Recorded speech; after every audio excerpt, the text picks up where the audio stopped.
So this lecture, as you can see from the title, I'm going to be talking about structural models at the intersections of marketing and economics. Okay, and so I'm at the Terry Business School. I'm primarily with the business, with the marketing group, but I work also using economics approach. And there are 4 papers I want to discuss, mainly actually 3, because I'm doing a lecture, I'm going to pick the papers that I know the best, and they are my works. They're not meant to be the best work in these intersections, but I think to some degree still reflect the literature in marketing. And I also hope that during these presentations, I will also tell you, inform you more about what kind of data is available, and in case that you want to, you're interested in doing things not just about labor problems, but there are other venues that you can also consider as well. And so the first paper is Ching and Osborne, Matthew Osborne, my former colleague at U of Toronto. And in this paper, we will be talking about the consumer stockpiling problem. And the second paper is, well, my apologies, it should be Ishihara and Ching instead of Ching and Ishihara. Ishihara should really be the first author for this paper. And this paper is about demand for used and new video games. And then these 2 papers will be more along the line of a lot of techniques that you have learned in this summer school about forward-looking behavior, dynamic programming problems. These 2 papers use that kind of tools to analyze the problems. And then I also want to talk about another literature in marketing and also in economics that a lot of people pay attention to, consumer learning problems. And that I will use my paper with Hung-Woo Lim to illustrate it. And it's going to be talking about correlated learning and late mover advantage. But that another closely related paper is that the effects of publicity on demand. And the last 2 papers are actually about prescription drugs, or something that I think is nicely complement with what Ariel presented earlier today and also yesterday. Okay, so about the first 2 papers, as I said, they are about forward-looking agents, forward-looking consumers' behavior. And one of the things that I want to focus on is, or one of the parameters that we want to focus on is how to estimate the discount factor. And now this is something that I know earlier in the summer school, Mark Chen has given a lecture on how to estimate hyperbolic discounting. And he covers some of the works in the literature, and so I don't have to cover that. Think of these as examples that how we can make use of institutional knowledge to come up with what I would call natural exclusion restrictions. So those exclusion restrictions will be well motivated by the real world features. And so I want to share some experiences how we come up with those ideas and so on and so forth. So as you probably remember, or maybe I should also back up a little bit and say, the consumer stockpiling problem, we're not the first one who look at this. The pioneer works are done by Ching and in Victor Gabriel's presentations in the conference. He also his work also is very related to these works, and also Handel and Needle. And so these are 2 of the pioneers' works. And now one of the things that this literature does is in consumer stockpiling problem, what we're dealing with is it's something like, when you go for grocery shopping, and oftentimes when you see something's on sale, for example, laundry detergents or toilet papers, something like that, you stockpile. And as you may remember, during the COVID time, people do panic buying as well. They buy a lot, right? Now you can explain those kind of behavior using forward-looking incentives. And during the regular time, we stockpiled because you see something is on sale, your favorite brand is on sale, okay, and you want to buy more laundry detergent, take advantage of sale so that it would not be the case that when you run out of the inventory, then you have to go to the supermarket and, hey, it's high price. And you want to avoid that situations. And panic buying can be explained by your forward-looking expectations that things will be out of stock in the supermarket. And therefore, you want to avoid that situations that not having toilet paper can be a disaster, as you can imagine. And so that's the kind of ideas. And clearly that heavily relies on how forward-looking people are, right? To what degree that people will stockpile. But most of the works in this literature and a lot of dynamic programming models, we set the discount factor according to the interest rate. And for the kind of data that we deal with in marketing, we usually have high frequency data in the sense that it's like weekly data. That's something I want to also say a few more words. This is the kind of data that we call scanner data. AC Nielsen does a very good job in collecting this kind of data, or IRI. They also are very generous in making those data available to academic researchers to use. Okay? And in those data, they keep track of individual households. Over time, every shopping trip they make, they know what they bought, at what price they pay. And they also have store level data that can keep track of the prices of different products available. Right? And so this is a very fantastic data that a lot of people in marketing have been using it for years, and economists also start using it these days now to answer very interesting questions. But for the stockpiling literature, like the papers that I cited earlier, and also later before my paper with Mr. Osborne, people all set the discount factor according to interest rate. And when it's come to weekly decisions, the discount factor people will have to say is sort of like close to 0.99. Right? So you have to force people to be very forward-looking. What we are trying to ask in this paper is, can we actually, from the data, is there some way that we can actually infer what the discount factor should be? Now, I think it's useful to think about why, in the literature, people like Handel, Neville, Ching, all these people, they know so well about the how estimation works, why they really try to estimate the discount factor. And going back to what Mark has presented, you probably remember the most important thing that you need in order to identify the discount factor is what we call exclusion restrictions. Okay, and simply put, you need some state variables. When those values of that state variable changes, it will only affect the expected future payoffs, theoretically. But it will not affect your current payoff. It will not affect your current utility. You need that kind of data variations, that kind of structure of the model, in order to be able to infer the discount factor. In a consumer stockpiling problem, one of the key state variable is inventory. How much inventory you have at home, right? For whatever it is, laundry detergent, toilet paper, food. So it's very natural when you, suppose you know what the inventory is, when the inventory comes down, close to, zero, if you're thinking about future, the closer it is to zero, the more likely the high incentive you have to go out and buy to restock, right? And so that affects the expected future payoff. That affects the beta times the expected future values, that part. And so you would think, okay, that's naturally can help us to identify the discount factor. However, in the consumer stockpiling problem, another important features of the model is storage cost. Okay?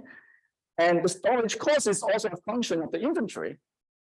And when the inventory goes down, your storage costs also go down, theoretically. Okay? And the storage cost affect your current utility. Storage cost is something that affects your current payoffs. Okay? And so when people write on the model, write down storage costs as a function within inventory that show up in the utility functions, what happens is inventory on one hand, when it drops, it might increase your expected future value to buy. At the same time, it also reduces the storage cost, right? And when it reduces the storage cost, it also just from the current utility viewpoint, qualitatively, that also generates incentive for people to go and buy more. Okay, and so that's the identification problem. And so when Matt and I was thinking about this problem, I remember, we were just walking, taking a walk, and we carry some water bottle and just walking around and thinking about this problem, and as we drink the water, one idea comes up. This bottle is half empty now, right? And even though it's half empty, relatively full, still I'm holding one bottle. Right? So the space it takes for me to store the water doesn't really drop, right? The storage cost doesn't really change as I consume more.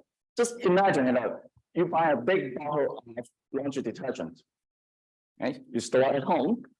As you use it, yes, inventory drops, but we can't transfer that big bottle to a smaller bottle to save some space. We oftentimes just keep the big bottle. So storage cost is not continuous functions of inventory, oftentimes. It is, only when you finish one bottle, then you throw it away, then you free up some space. And so from that, it gives us an idea that in grocery shopping settings, there could be a lot of products. When we look at it, storage cost is flat as the inventory drops, okay? And it only changes in some sort of discrete fashion. Okay? So there are a lot of values of inventory that it affects the expected future payoffs, but it doesn't affect the current payoffs. Okay? So we're taking advantage of these kind of exclusion restrictions to help us to try to see if we can get a better handle of the discount factor. So that's essentially what we're trying to do. Now I want to just give you an overview about what we find. So when we put this into the model, we're not changing the model too much, except that when we model the storage cost, it's going to be discrete. Okay. And with that, we also allow the model to have continuous unobserved heterogeneity. And when we estimate the model, we found that on average, the discount factor is only about 0.71. Yes, there's a question.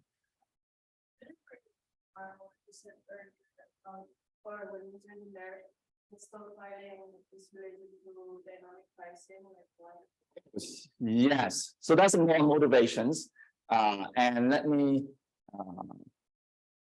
is it this slide or before? Yes.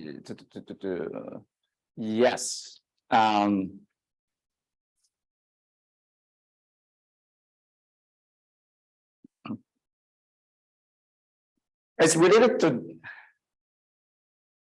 when I say dynamic pricing, maybe that may not be the best word to use, but it's certainly related to things like high-low pricing, this type of policies that we often face in the supermarket, in a grocery shopping settings, and that kind of high-low pricing is, in order to know when you should lower the price and how often you should lower it, or how deep the discount you should take. In order to make those predictions about how people will respond, you need to know the discount factor well. Okay, that's I think what I really want to say there. And so this is why those are important parameters, right? If people are totally myopic, they don't react to high-low pricing much. They will react in a very different way. If people do not have, any forward-looking incentive, they may stop however very little, for example. Okay, so let's see. So this is the kind of finding we have, and Now, when you look at the discount rate is quite a bit lower than what the literature said. And when you look at 0.71 weekly discount factor, what it really means is that people are just really thinking about a few weeks of ahead in their problems. Now, this is in the context of laundry detergent, however, to us,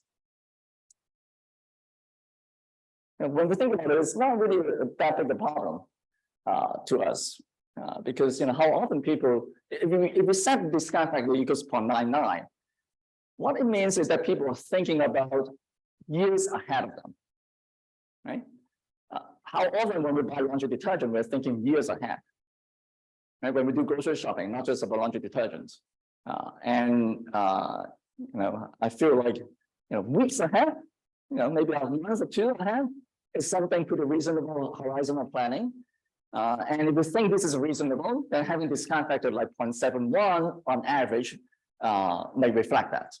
Okay. Now, to be fair, we see a lot of heterogeneity. So like the 25th percentile is 0.67, the 75th percentile is 0.8. So there's a lot of heterogeneity there. So some people are very forward-looking, some people are much less forward-looking. And we also look at how it's related to observable characteristics. We see that people have high income, older household, they tend to be more forward-looking. So let me just say a few more words about the implications on pricing. So I already talked about high-low pricing versus everyday low price. Also, temporary price cut, temporary price discount, and this kind of policies that the retailers, the grocery shops or supermarket need to set. If you're thinking about optimal policies, and knowing the discount factor, along with, of course, other parameters as well of the model, will be important. And so that would be some of the motivations behind why we should care about this. And so what I want to do, I want to go over the entire paper because there are quite a few other papers I want to talk about. But I want to just go over a simple example, I'll quickly outline, what I would like you to pay attention to, so you can, go back and read the paper more carefully. This simple model only has, sort of imagining that we have considering our products with one package size. In reality, when you buy laundry detergent, you can buy big bottle, you can buy small bottle. But imagine that we're only dealing with one package size now. And this package size has 8 units. And the consumption rate in each period is 1. So let's say every week you have to do 1 laundry, cleaning. And the price is P, and there's a price coefficient, there's a stock out cost. So that's the cost that incentivizes people to buy, to be forward-looking. The discount factor is beta. The inventory level is I. So when a consumer decides, they can only buy 1 package in this example. And the maximum storage capacity is 3 packages. And consumption utility is gamma. And so when you write in this simple model, when you write in the Bellman equations, the alternative specific values of not buying for this individual I will be the every period you need to consume. So as long as the inventory is higher than the consumption needs, you will consume. Okay? So you get this gamma utility minus this will be let's go back to the previous slide a little bit. The stock out cost. So depending on whether you stock out or not, if your inventory is below your consumption needs, then you face stock out problems. You have a stock out cost, and also the storage cost. Now we write it as the number of packages instead of inventory, and also this expected future payoffs here. So if the storage cost is a function of I, then we will have then I will not give us exclusion restrictions. But when you write it equals B, then this is what it buys us. The utility of buying will be, again, you have consumption needs. If you buy for sure, you will have enough to consume.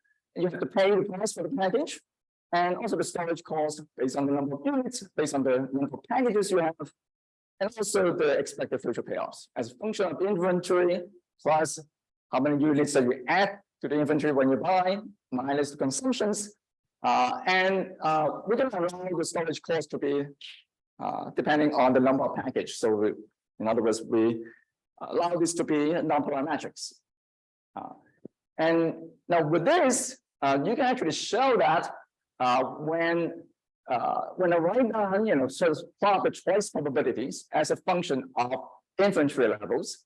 And now think of this, what I have here is, let's say inventory equals 16 from the beginning, and then every period you consume 1 unit. Right? So just focus on this part of the choice probabilities. What you will see is that if someone is very forward-looking, it equals 0.99, you can see as the inventory drops, right? When you're closer, when time passes by, then you consume more, you have less inventory. You see that people are, having strong and stronger incentive to buy. Right? As opposed to, if someone beta equals 0, they completely unreactive to the inventory. Not until they actually finish, their consumptions. Okay? Then they jump up. So they sort of only increase the choice probability. They wait until they actually finish all the inventory they have. So this is sort of intuitions or intuitive illustrations about how we can identify the discount factor.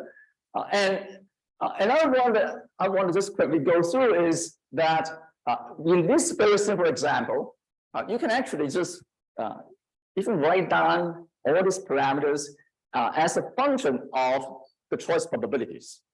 Okay? So that can be a good exercise for you to go through.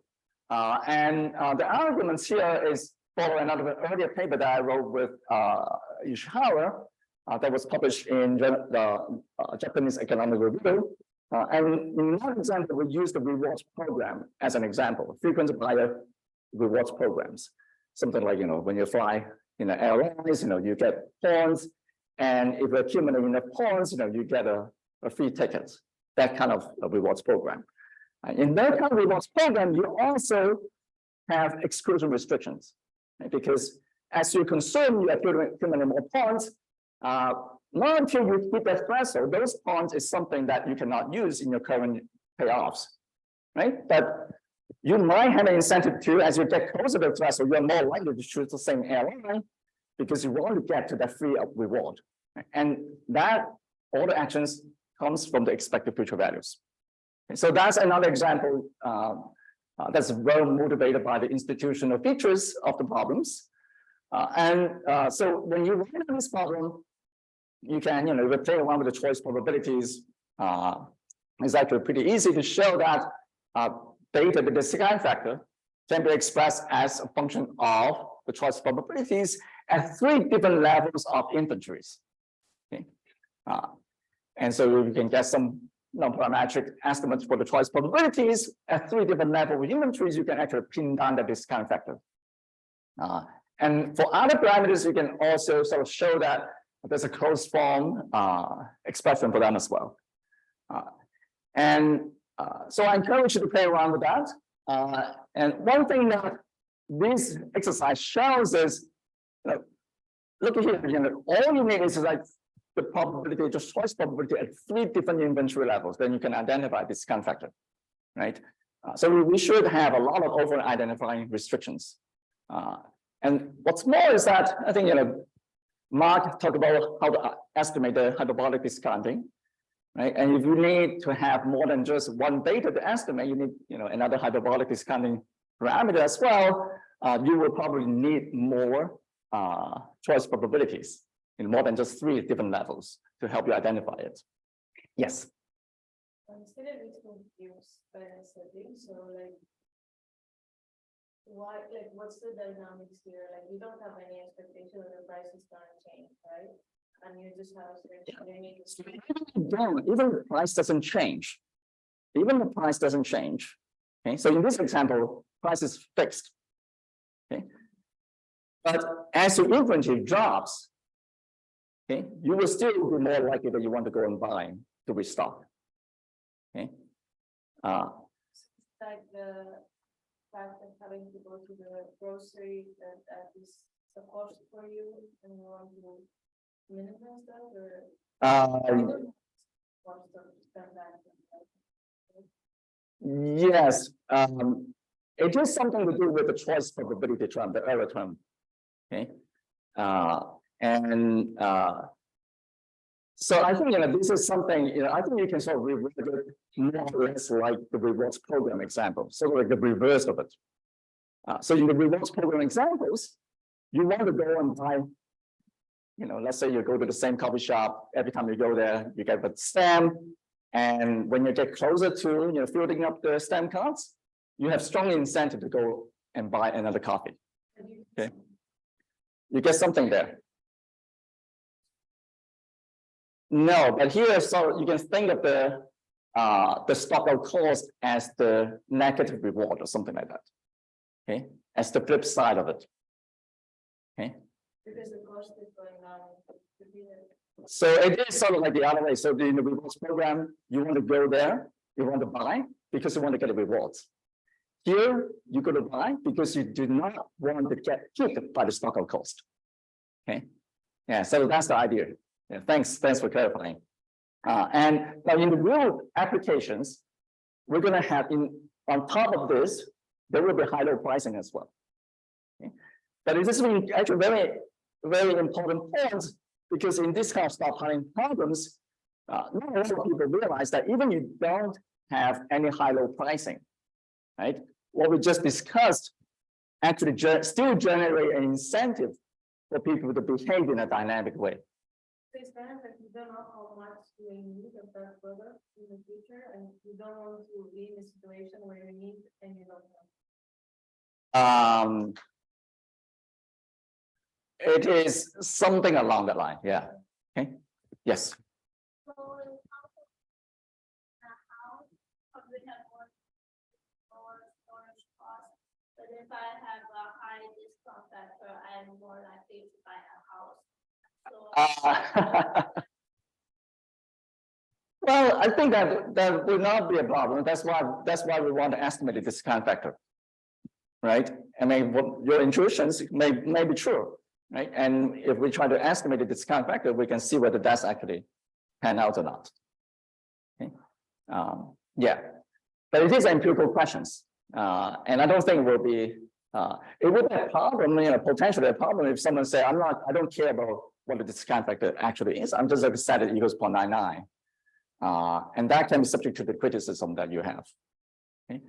But if we're going to just estimate the discount factor and we're going to make it heterogeneous, then, so in an extreme case, let's say, everyone has his own discount factor. And if I have enough data for each individual about the purchase histories, theoretically, I can just estimate your own discount factor. Okay. Yeah. Okay, so I'm going to just skip this.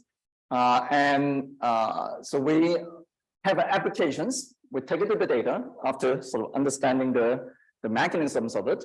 And now when you take it to the data, the problem is a lot more challenging because here in the example I just talked about, we assume that we actually observe the inventory, right? But in the real data, although scanner data is very good at keeping track of what people have bought, consumption is something that is actually not observed in the data.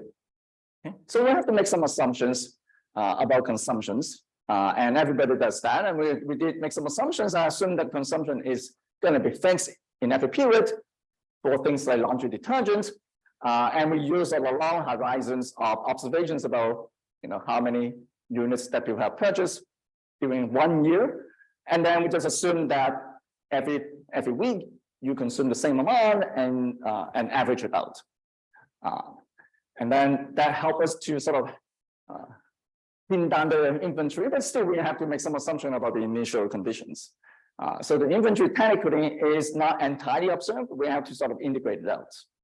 And there are a lot more brands as well, that different package size when you take it to the data. And so there are some corners we have to cut.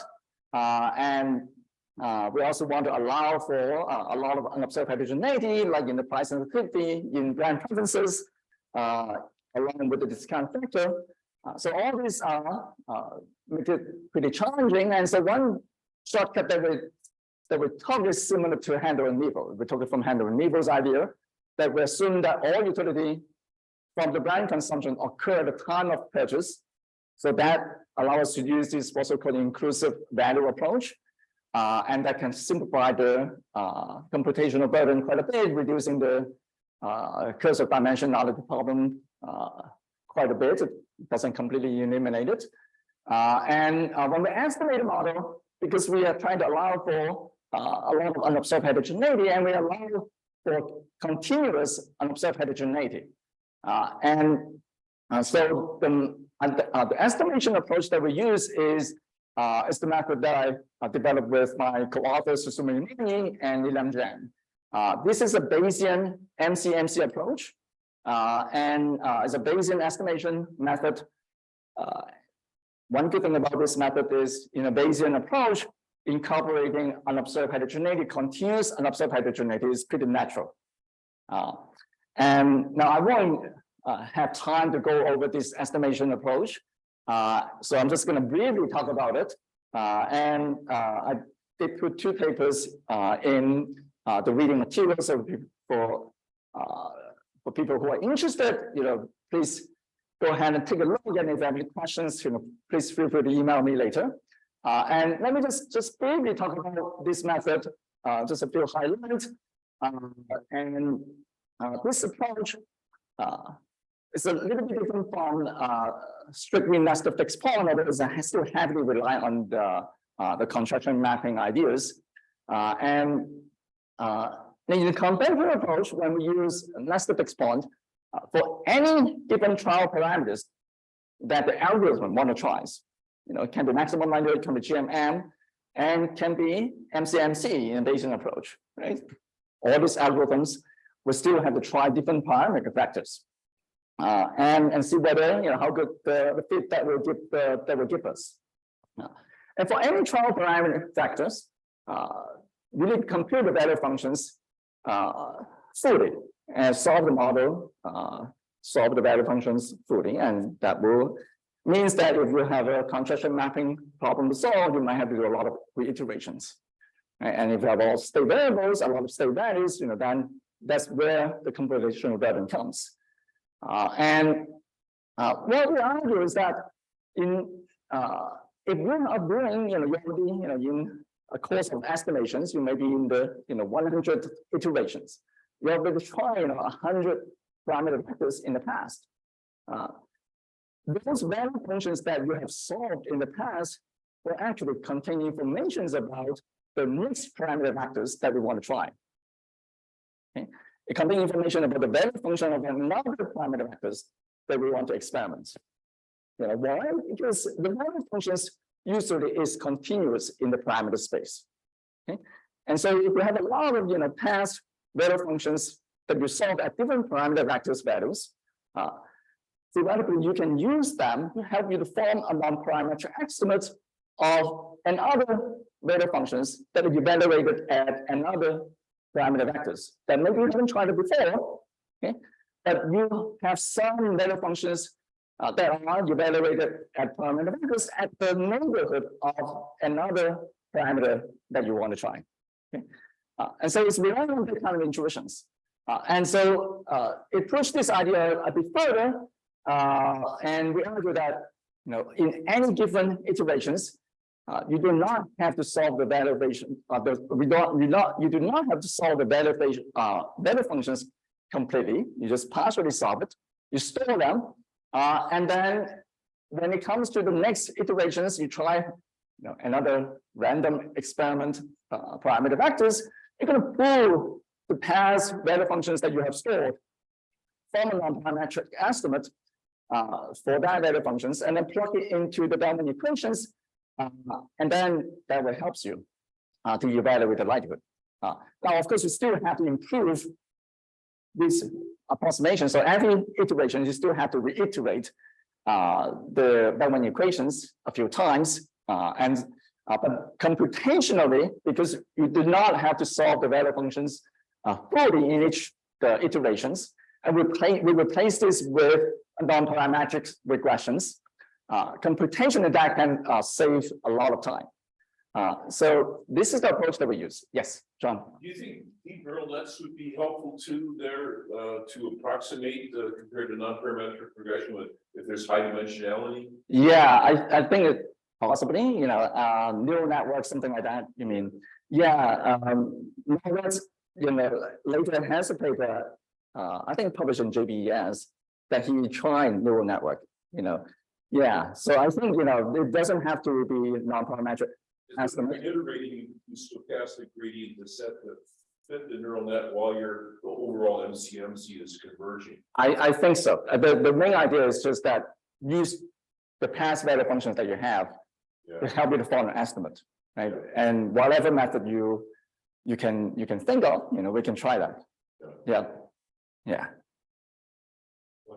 Yes. So you're looking at iterate full pro to get the solution, the accurate solution, but then you still use the inaccurate solutions to point of approximation. Is there some sort of way you kind of forget what you did at the beginning? Yeah, so you do store away, we don't use all of them.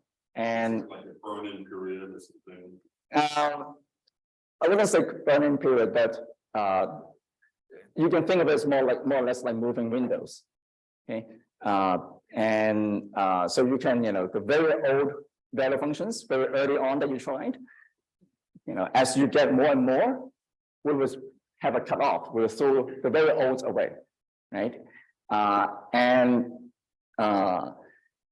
theoretically, the reason why we can still get convergence is because if we just pick any neighborhoods, right, of a parameter space, in the MCMC approach, is keep experimenting the parameter space with some strictly positive probability. And so theoretically, for any given neighborhood, you're going to revisit it infinitely often.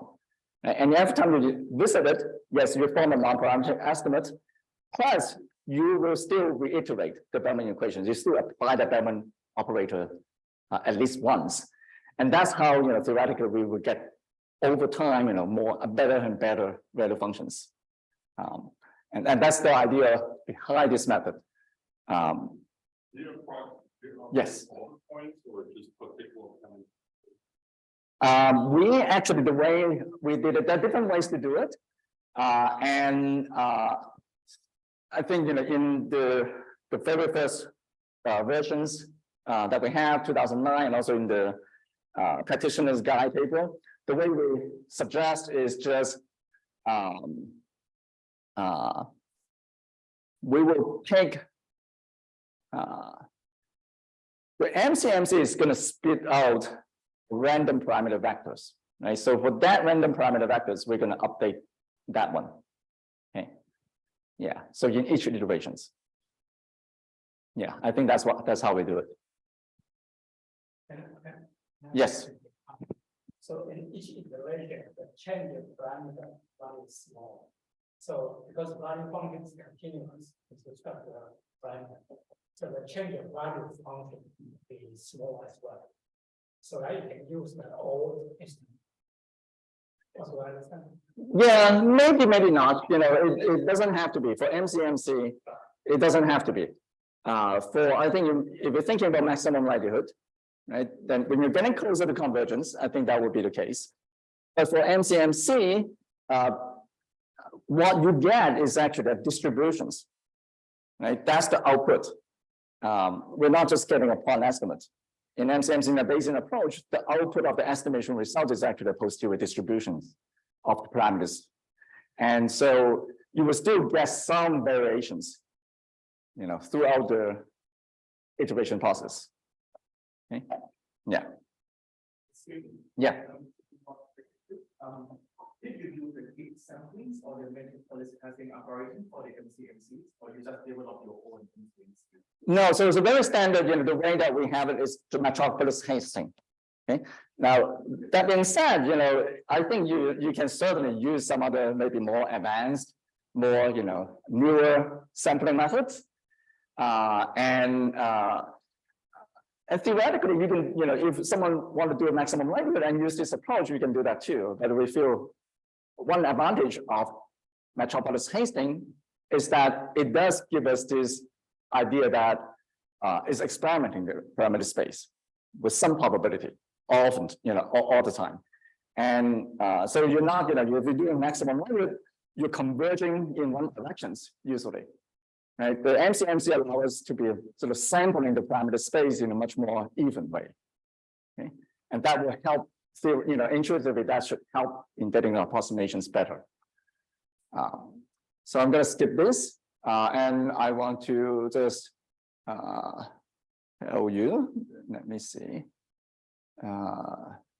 Yeah, so this is the estimation result, like which I already told you earlier. The average discount factor is estimated to be about 0.77, and I think one intuitive way to show it is these pictures that when we plotted the discount factor distributions look something like this.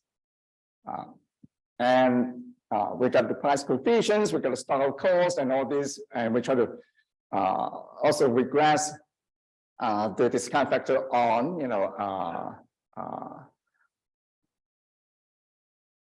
on other observable characteristics as well. And let me see how we're doing with the time. I want to just restrict myself no more than half an hour for each paper. Now in the paper, we also do some counterfactual experiments to compare using the parameter estimates that we have by allowing the model, allowing us to estimate the discount factor as well, versus just using a conventional method by setting the beta equals 0.99 and something like that, and then estimate the number and see, for different counterfactual experiments of changing the promotions policies, how that will affect the revenues. So I will just let you look at it yourself, and this is mainly is for illustration purpose. So this is one paper I want to show you, and I want to also spend a little bit of time on discussing Ishihara and Ching. And so this paper is published in Marketing Science. The previous one also published in Marketing Science. This one published in 2019. Now there are a lot of related works, and I think one of the most recent one is the one that our organizers wrote recently, published in JPE, and it's a much bigger model, equilibrium models that they are dealing with in the auto industry. And in our case, we're going to be just looking at the demand side model, and we look at the context of video games. So it's I think there's some interesting features that makes the video games problem a bit different from other physical goods. And in particular, the video games are digital goods, and it itself does not really suffer physical depreciation much. Okay? As long as the games can be played again, when you sell it to another person, it's just as good as a new game. So some motivations, we're looking at in the context of Japan, and in Japan, this is actually a pretty big debate about the used game market. At one point, the new games manufacturers, new games developers, even try to file a lawsuit, try to kill off the used game market. They didn't succeed, but you can imagine that they're really worried about the competitions from the used games. And now, why do they care? Well, that's mainly because what I just said, in video games, digital products, the used products, we're talking about those, disc, DVD disc. As long as, you keep it in a good conditions, you sell it again, it is covered with identical products as the new one. Right? So they're very afraid of this, called substitutions competitions. But when you think about it, this is one thing that people worried about, but there is also another problem that we have to face, which is the resale effect, right? So a lot of people buy the new games, right, knowing that when they sell it, there's a market, they will take this into account. Right? And I don't know how many people play video games here. Anybody playing video games here? Okay. All right. You guys. Okay. When I play video games, and at some point I'm sure you did, right? You were so into it, right? You crack all the levels, maybe spend a week to it. After you crack all the levels, then you sort of lost interest, right? The value drops dramatically, then you may just sell it in the used game market. And knowing that there's a market out there that we will pay $60 today to get a new game, and when you sell it in 2 or 3 weeks, you get $30 back. The net price that you pay is only $30. So that used market can actually potentially increase your willingness to pay for the new game. And it is something that we have to, in order to quantify this resale effect, again, we have to be able to model individuals to be forward-looking, and also we need to measure how forward-looking they are as well. Okay? Now, another thing I want to highlight is, I already said it a little bit, this market is different from cars, right? If you buy a new car, you drove for 10,000 miles, we know the value of the car depreciates. And here, we know it depreciates partly because it's physically depreciated. The engines got depreciated a bit. But the video games hardly depreciate, the digital products. But it has these features that the owners can become quickly satiated or tired of the products. Right? The consumption value drops as time passes by. So that these two things, these two kind of new features that we want to model.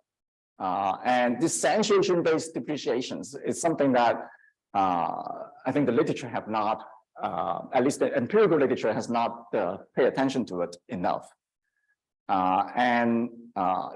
Theoretically, I think in a lot of physical products, you might see that as well. Just wearing clothes, maybe you don't want to wear the same clothes for years. You might get tired of it. But in this setting, I think we have the data that we need to be able to identify this kind of saturation effect. Okay, so let me just set up the research questions a little bit more clearly. Again, we're going to have these forward-looking consumer problems that we're going to model. And in this setting, it also has a natural exclusion restrictions, which is the resale value of the used video games. Okay? When you're buying the new games, right, you pay the new game price, and the resale market, the resale value will only affect your current decisions through the expected future payoffs again, right? Because you buy the game today, you're not going to sell it today. So the only way that the resale value of the games in the future could affect your current decisions is through the expected future payoffs. Right? So that's how we can use that as an exclusion restriction to help us to say something about the discount factor as well. And in terms of durability, we're not going to model physical depreciation. We're going to assume that physical depreciation is not there. And instead, we'll focus on these saturation-based depreciations. We also will model what we call freshness-based depreciations. Okay? So what do I mean by that? I will show you a picture, then it will become clearer. The main research questions that we want to ask is, at the end of the day, how do we estimate the model? What kind of research questions we're interested in? We're interested in knowing this policy debate about what role does the used market play if we kill it all. John has some work on that before, and some other people asked us very similar questions too. So in this setting, if we try to kill it off, how does it affect people's demand for new games? Right? How does it affect the new games profit, for example? To what extent people are forward-looking that we need to answer these questions first in order to answer the question one, We also have to answer question 3, how does the speed of saturations depend on product characteristics? And how does the consumption value decrease due to the fractional space depreciations? Okay. And so let me just show you the data that I have instead of just talking about where we collect them. And by the way, this data is also publicly available. This takes a lot of work from Yushihawa to get it. And these are all collected in Japan sources. And so anyone who knows Japanese, they can certainly collect it themselves. Or I'm quite sure that Yushihawa will be happy to share the data as well. If you want to just see what we're doing and try it out.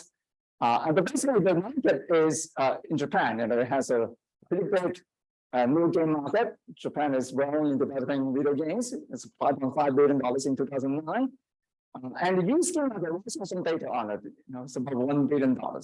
And interestingly, the used game market during the time that we look at, that we study, mostly are sold through brick and mortar stores. Okay. And there's no rental market, which is something actually is kind of puzzling.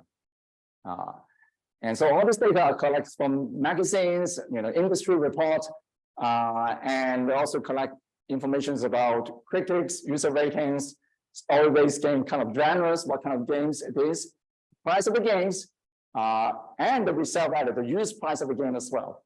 And we have sales of the new games and used copies for about 20 video games. We only have 20 video games because many is we are restricted by the used market data. And this is what I mean by freshness-based depreciations. Okay, so when your games come to the market, and initially it has really high sales, okay? And then it drops very quickly. Okay? Now this is very typical for entertainment products. But movies is the same. When a new movie comes, the first couple of weeks of the box office revenue will usually, make up 90% of the revenue.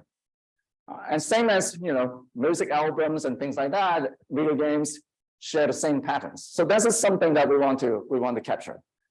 Another interesting things that we have in this data set is that not only about the new sales that we observe, we actually also observe the used game sales as well from the industry reports. So every week for these 20 games that we have, we can see how many people sold the games to the market. Okay. And we also see how many people bought the same title from the market. Okay. Now, this may not be too surprising, that the used games that people sold to the market turns out to be higher than, for some period of time, they're higher than the number of copies that people bought from the used market. But from the empirical literature, because people actually don't have data for this kind of used sales, supply and demand, what people do in the literature that is in the papers before us, 2019, they were assuming in the used market, there's a market clearing conditions there every period. Okay. So here, clearly, that's not the case. The inventory at the market level actually is building up, for a number of weeks because of this imbalance. And this is so surprising to us too. We're not going to, in this paper, we're not going to try to explain this. Okay, but we're going to take advantage of the fact that we observe these inventory levels. And we will build this into the demand model because, as you can imagine, when there's no inventory for the same title around in this market, it may also affect people's search cost. Right? It makes it easier for people to buy, if they're looking for a particular Pokemon title or video games, if there's a lot of inventory out there for that particular title, it will be easier for them to find it and buy it. Right? So we're going to take advantage of this. We're going to build that into the model. Yes. If they're more sold than bought, where do the ones the excess go to? Is it they exported or something? No, I think that at some point it's actually it will not go on forever, right? So this kind of imbalance is going to stop, and so the used game retailers at some point they're going to say, well, we don't no more, we don't take it anymore, and then I don't quite know that what we expect is ultimately it's going to come back down. the inventory level. So in other words, there's video game stores, it's like used cars dealer, their lots are filling up. And they're holding them for other people who might buy in the future. That's right. Yeah, that's right. Yeah. Okay, so in some sense, the difference is the residual demand by the middlemen. Correct. So if you have their demand, and then supply and demand would equal itself each period. If you think in that way. Yeah. So then the middleman, right? Yeah, the middleman is the residual. The residual claimant, they will just keep it. Yeah. They will keep the inventory there. That's right. Yeah. So the way that people sold the games is not like they could sold it in eBay. They would go to the video game store. They say, here's my title, and there's a price. They will, okay, then we'll give you this price. And if someone come and buy, I want to buy this particular title of used game. They have a price. They will. Yeah. Then you can just get it. Yeah. Okay, about the price of video games and yes, Nick. Piracy the biggest here or? Privacy? Piracy. Not, I don't think so. Yeah, this is not like the online games that you download. We're still in the period of time that you buy a DVD games, at least I haven't heard that people make a copy of it. Okay, people certainly share games, yeah, but yeah, at least I think it is something that we are not dealing with. Yeah. About the price of the games, right? So if you are familiar with the US market, what you will know is that the price of new games usually drops over time. Okay? But that's not true in Japan. The price actually is fixed at high for at least more than a year.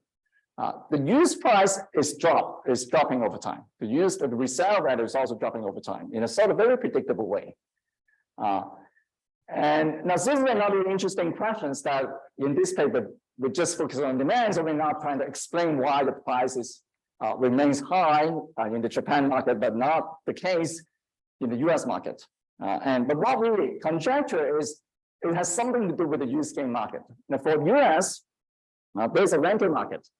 And that rental market sort of played a role as kind of like a used game market. And so that might have something to do with that. Now the problem is, I wouldn't say, extremely simple, but it's not overly complicated either. Essentially, there are two dynamic programming problems, right? One problem is that if you are owner of a game, if you're owner of a video game, what you would need to decide is every period you need to decide whether you want to sell the game to the used market or not. Okay? If you sell it, then you're done. But with that in mind, okay, you embed this to the new game decision problems. Okay? So your decision to buy a new game, if you buy a new game, then next period you become the owner, so you have the option to sell it. Okay? And that's the kind of the problems that we're dealing with. So if at the beginning you need to decide whether to buy a new game or not, if you don't, then you go on. Next period you decide whether to buy a new game again or not. And if you do buy a new game, then next period you face the problem of whether you want to become a supplier of the used game. Okay? We're going to do this game by game, so we're not going to model the problem of which particular title someone would buy. We're just going to model, think of each game as a separate market.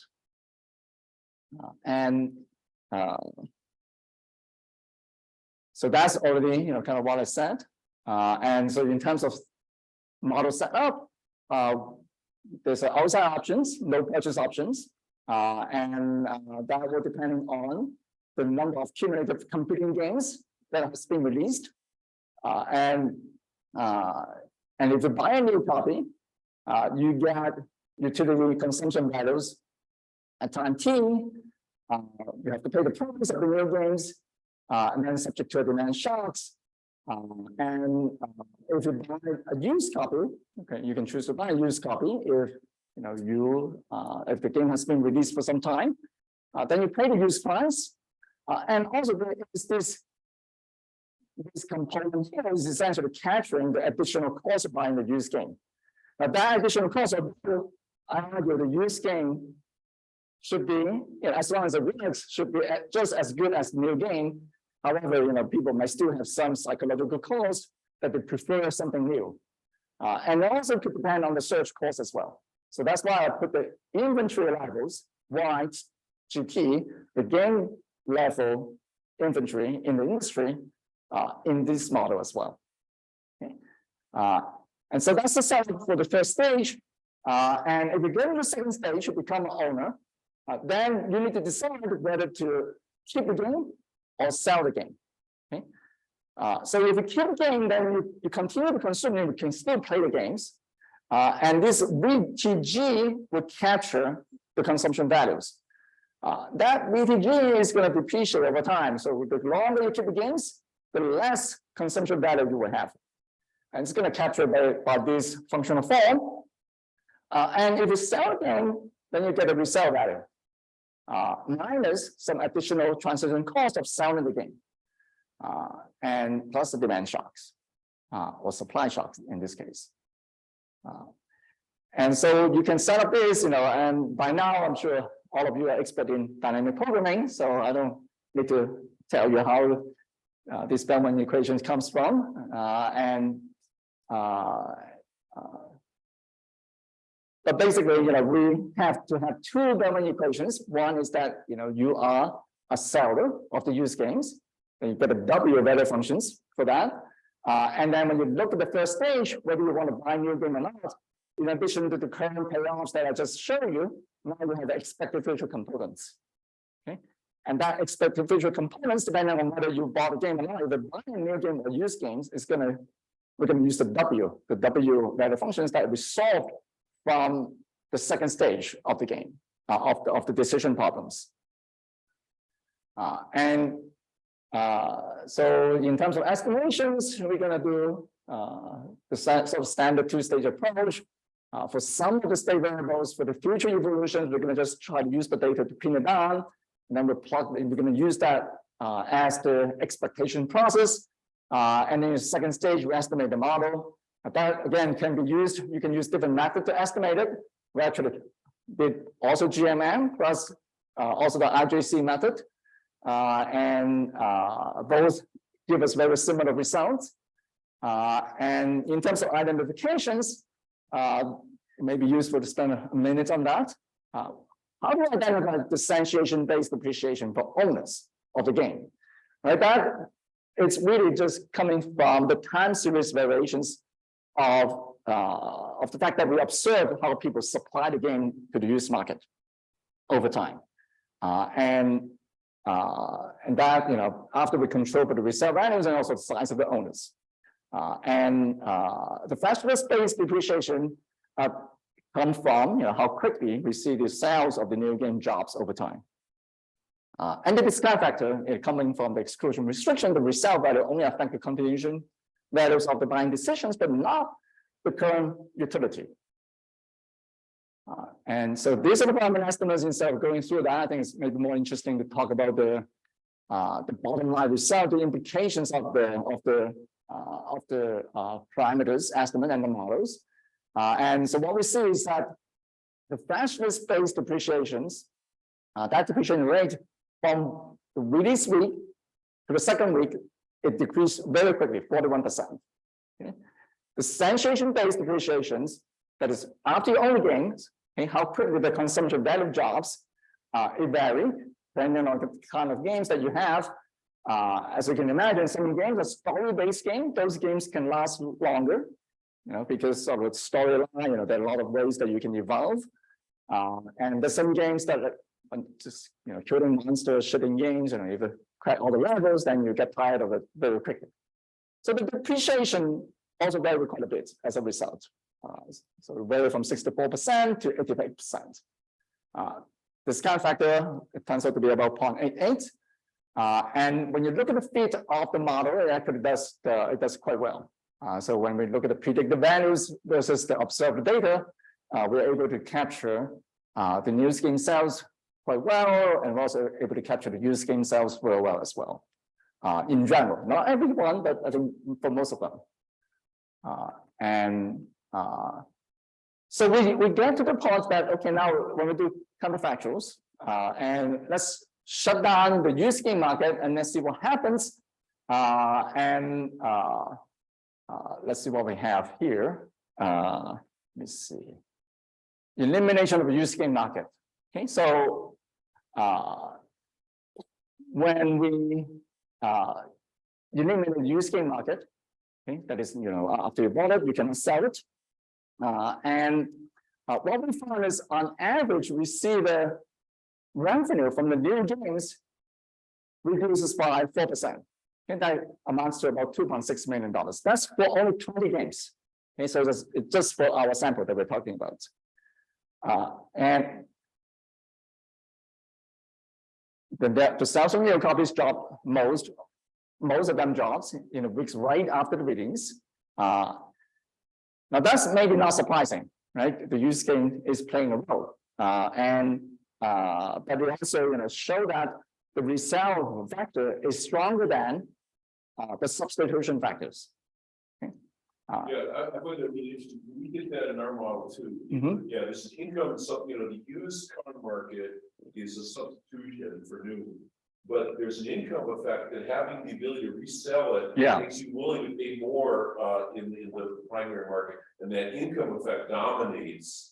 So you would never want to kill off the secondary market in our model. So we're getting say that's good. Very good. Thank you. Yeah. Now we did. There's one caveat though, right? Your model is equilibrium model, right? And so you endogenize all the prices as well. Now here we did not endogenize the price, and so it is an important caveat that to keep in mind. When we do this counterfactual, we're keeping the price of the new games as the same as what we observe in the data. And as I said, in the data it's flat. Now, but when you shut down the used game market, the new games developers may have an incentive to do some dynamic pricing, right? Now we don't have the model to solve the dynamic pricing, but what we did is then the next thing we ask ourselves is, why don't we just experiment a little bit? Let's just allow the firm to do some marginal dynamic pricing, just cutting the price period by a little bit over time. Okay, so we assume that if we just let let me see how exactly explain exactly how we do it. We examine the probability of the alternative pricing strategy by allowing the price to drop only about 0.1% per period. Okay, and then what we see is that the revenue for the new game can actually increase if you do it that way. Okay, if you allow some kind of changing of pricing policy functions,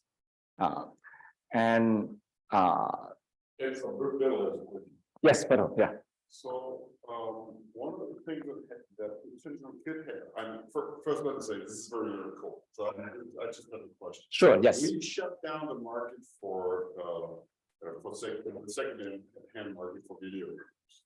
What people's going to do is they're going to just have their own secondary market, right? They're going to trade with their friends, and that's going to affect the utility of actually owning the copy or the video, because then if I have a game, I can give it to John. Yes. Get John's game. Yes. That's another thing to do. So yeah, that's another caveat. Yeah, and that would be I see what you're saying. The used game market might still be there, but it's just not like as efficient as before. Yes. So the new game manufacturers there cannot legally stop people from just doing the private trading, right? That actually can, nowadays they can, because you can. It was actually interesting when our paper just came out as a working paper at the time. Microsoft Xbox just releasing the new versions, and they were entertaining the possibility of shutting down the used game market by using activation code. Okay, so they say, well, we can sell the game, but it comes with activation code that can only be used once, right? So that effectively can shut down the used game market. You cannot really take it to an other console to play it.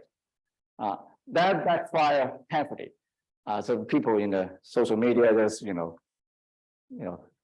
show a lot of worry, dissatisfactions, and I remember at that time, just a few days later, Sony, the competitor of PlayStation, come out and say, folks, for PlayStation fans, we will not stop you from selling your used games. Okay, so we will not, have activation code or anything like that. And then a few weeks later, the Xbox will back down and say, well, okay, forget it, the activation code thing, it's not going to happen. Yeah, but I think there are a lot of other things are like online games. There are a lot of online platforms like Stream. When you buy games from there, you download it to your PC. That may be tied to your PC. Yeah. Okay, so that's the conclusions. That's for this paper. And then I still have, I think I still have 30 minutes. Sorry, 15? Only 15? Really? What time did I start? Oh, that's right. Okay. All right. Sorry. Okay. I spent a little bit too much time. Okay. So good. I've got to speed up because I do want to talk about this one too. So this one is not about dynamic programming. And this one, however, is about learning. And learning is also a kind of big literature in both marketing and economics as well. And I will focus on the second paper here. And there are, a lot of other papers that you can check it out. Ching and Ching and I wrote 2 survey papers on learning. And if you're interested in prescription drug market, Ching will and have most amount. We have a survey paper on structural models in the prescription drug market. And so I want to just use this picture, this model with Avery already talked about the anti-cholesterol drugs a little bit, but let's take a deeper dive into this market. There are 7 main drugs, and are they really the same? You ask, depending on who you ask, maybe a lot of doctors will say that all these statins performs very well in controlling cholesterol, but they do have differential effectiveness. And I want to highlight this one, Lipitor, the one in the middle. Lipitor is not the first entrant. In fact, it's the 5th entrant in this market.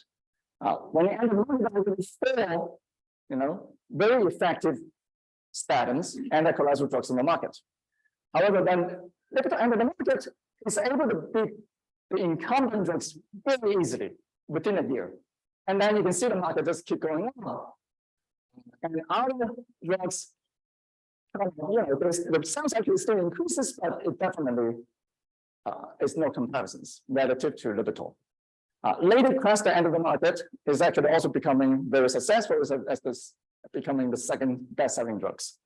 So what we want to explain is that what makes Lipitor so successful. If Lipitor is also more or less the same as other drugs, right? And so we want to give some insight on that.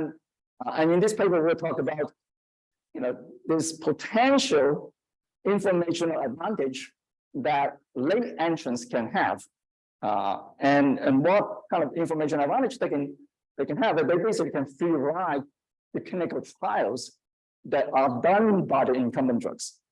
Okay, and so let me just explain this using a couple of animations here to keep you awake. And for this kind of drugs, this is called anti-cholesterol drugs. Right? You lower cholesterol, and why? Why do we want to lower the cholesterol? That's because it's a risk factor for having heart disease. Okay, but this kind of drugs is not marketed as an heart attack risk, heart attack drugs or something like that. It's called anti-cholesterol drugs because when it comes to the market, the evidence you provide to the FDA to gain approval is that it can be effective in reducing the cholesterol. Okay? But reducing cholesterol by taking the drugs, does it really affect the chance of reducing heart disease risk? But that initially can be a question mark. Okay? And that's also the reasons why at the beginning, those statins are not capturing as many patients as Lipitor did. And what drug companies do is they keep doing some very big scale of landmark clinical trials, have a lot of patients in the trials, and then follow them for years to show that taking a particular statin can really reduce the chance of getting heart attack risk. Okay?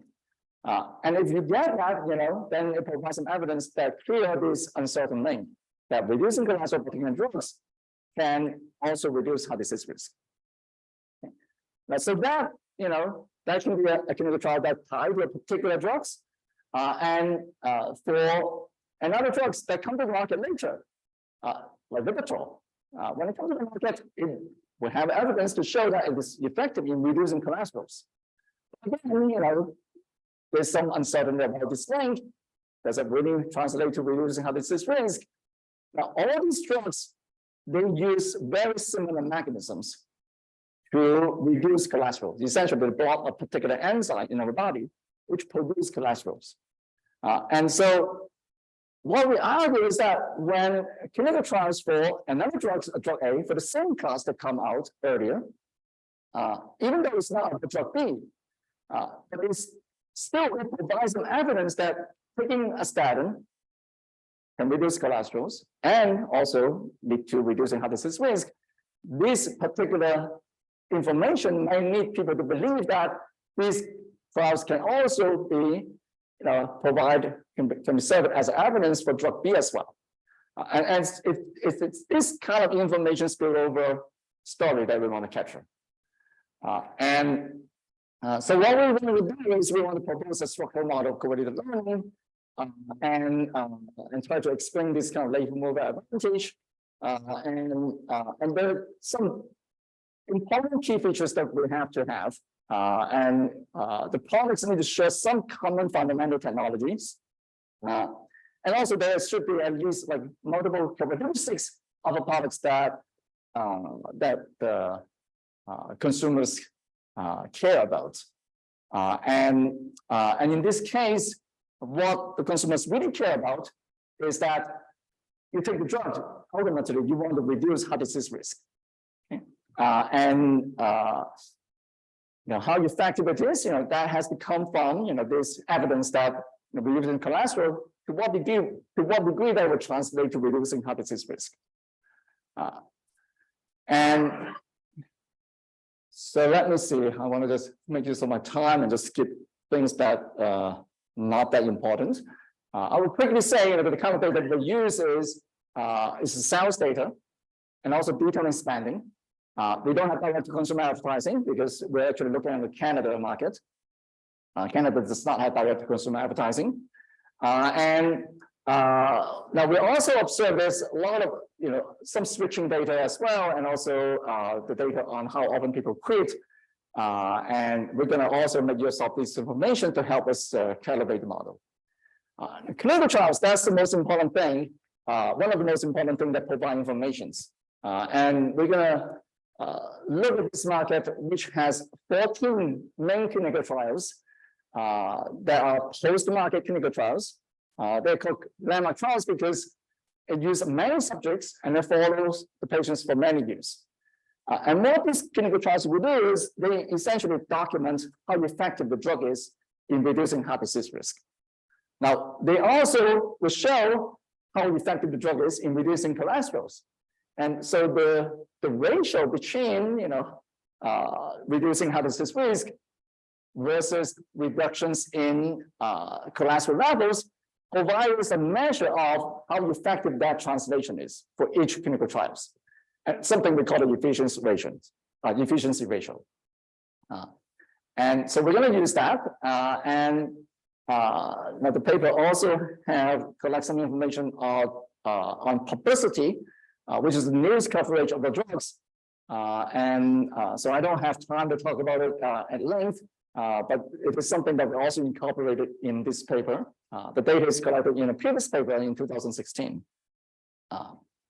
There's an interesting finding there. What we found is, by different type of informations, the news can be covering to what degree the drug is effective in reducing cholesterol. It also talks about to what degree the drug is effective in reducing heart disease risk, and different type of publicity serve as different roles in affecting the detailing effectiveness. And in particular, the reducing heart disease risk that or publicity actually serve as a complement for detailing.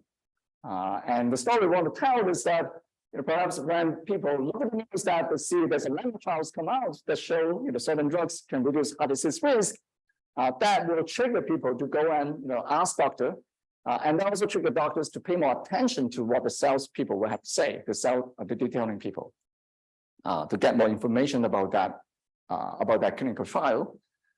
And so let me just walk you through the model. And the two important features and the two product attributes that each drug will have. One is how effective the drug is in reducing cholesterol, QCJ. Another one is QHJ, how effective the drug is in reducing heart disease risk. And we're going to assume that QCJ is known because this is actually very well documented in the literature, in the medical literature. The QHJ over time is something that even the drug companies may need to learn about. And they use these kind of landmark trials to provide more information about it. And now, how do we model the relationship between QHJ and QCJ? We're going to just use that very simple functional form. And the beta J is what we call efficiency ratio. So this is something that we actually can see from the landmark trials. For each clinical trials, it provided information for us at one observation of the beta J.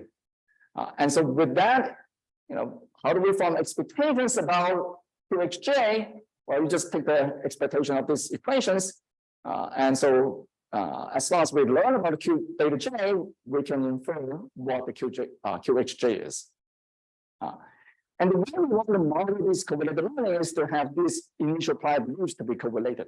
Okay, so it's important to sort of solve this initial prior with the correlation coefficients there as well. And that will be the parameter of interest that we want to go after. And each clinical trial will model that as providing analysis signals about the efficiency ratio for a particular drug. And that efficiency ratio, that signal, will depend on the number of patients in the clinical trials. And the outcome, exact observation, is something that's reported in the clinical trial. And then the learning process is just essentially just applying the Bayesian updating formulas to help us to update the beliefs.